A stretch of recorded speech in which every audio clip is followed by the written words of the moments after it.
നമ്മൾ മനസ്സിലാക്കേണ്ട ഒരു കാര്യം, എല്ലാ കാലത്തുമുള്ള അക്രമങ്ങളെക്കാളും പെരുകിയത് ഏത് കാലത്താണ്? മറ്റേത് ഒറ്റപ്പെട്ട ഒരു റിപ്പർ ചന്ദ്രനുള്ള മലബാർ ഏരിയയെ ഭരിച്ചിരുന്ന ഒരാളായിരുന്നു റിപ്പർ ചന്ദ്രൻ. അദ്ദേഹത്തിൻ്റെ മാനസിക നില മാനസിക നില തെറ്റിയൊരു മനുഷ്യനായിരുന്നു അദ്ദേഹം. അതാണ് റിപ്പർ ചന്ദ്രൻ. അതൊക്കെ ഒറ്റപ്പെട്ട സംഭവങ്ങളായിരുന്നു. അന്ന് രാത്രി കാലങ്ങളിൽ ആൾക്കാർക്ക് മലബാർ ഏരിയയിലുള്ള ആൾക്കാർക്ക് പുറത്തിറങ്ങാനുള്ള പേടിയുണ്ടായിരുന്നു. ആ റിപ്പർ ചന്ദ്രൻ പോലും അദ്ദേഹത്തിന് വധശിക്ഷ വിധിച്ചതിന് ശേഷം അദ്ദേഹത്തിൻ്റെ അവസാന ആഗ്രഹം എന്താണെന്ന് ചോദിച്ചപ്പോൾ അദ്ദേഹം ഒരേ ഒരു കാര്യം പറഞ്ഞു, എൻ്റെ അമ്മയൊന്ന് കാണണമെന്ന്.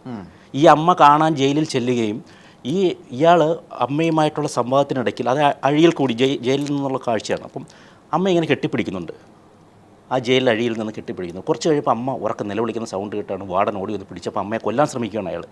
അപ്പോൾ ഇയാൾ നിറ കണ്ണുകളോട് പറഞ്ഞൊരു കാര്യമുണ്ട്, കുട്ടിക്കാലത്ത് എൻ്റെ അമ്മ ഞാൻ ചെയ്ത തെറ്റുകൾക്ക് ശിക്ഷിച്ചിരുന്നുവെങ്കിൽ ഇന്നെനിക്ക് തൂക്കുകയർ കിട്ടില്ലായിരുന്നു, ഞാൻ ഒരു കൊലയും ചെയ്യില്ലായിരുന്നു. അന്ന് എൻ്റെ തെറ്റുകളെ ഗ്ലോറിഫൈ ചെയ്ത് എൻ്റെ അമ്മ എന്നോട് കാണിച്ചു.